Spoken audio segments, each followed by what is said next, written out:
Hi everyone, my name is Eric and this is my independent design demonstration.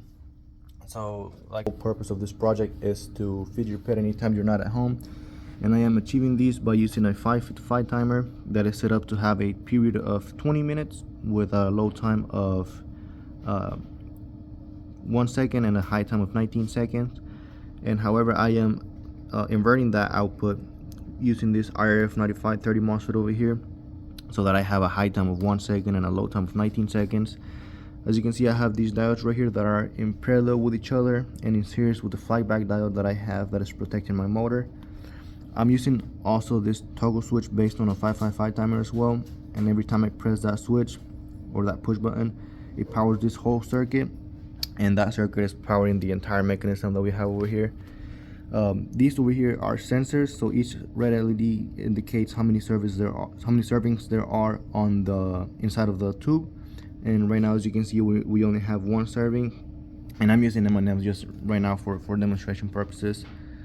I have added this additional circuit just to make my project more complex. I am using an LM386 with this non-inverting input connected to a electrolytic microphone, which is acting as a sound sensor for this good boy display, just for like entertainment for your pet whenever you're not at home and stuff like that.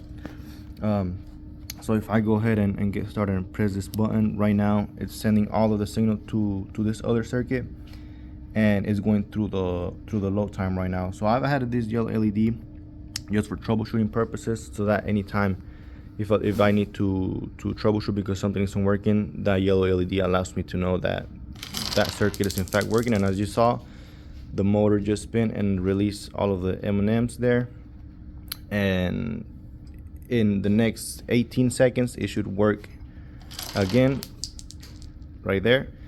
And was going to make this to a point to where it feeds your pet twice every 24 hours. That means that it would feed your pet 12 hours every 12 hours. And I have the calculations for the resistor values and capacitor values that I would need to achieve that. So right here, in order to have to still keep that load time of 1 second, I would need a diode, a resistor of 288 ohms, and that would be using 5,000 microfarads for our capacitor. But in fact, this will actually be my high time by using that MOSFET that I was using in my original circuit. This would be my low time, or the high time out of the 555 timer without the inverter.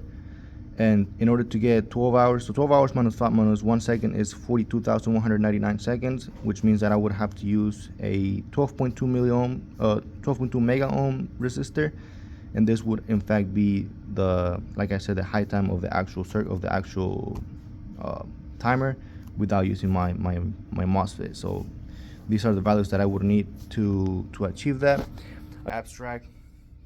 Well, I have the period of 20 seconds just for demonstration purposes. I wasn't going to have you waiting for a full 12 hours and show you that. But another thing that I changed from my abstract is that I'm not using an H-bridge anymore. It was really complicated because at any given time I would have to have the H-bridge in its either forward or reverse mode, which it means that it will have the motor spinning at all times. Another thing is that I am not using a CDSL.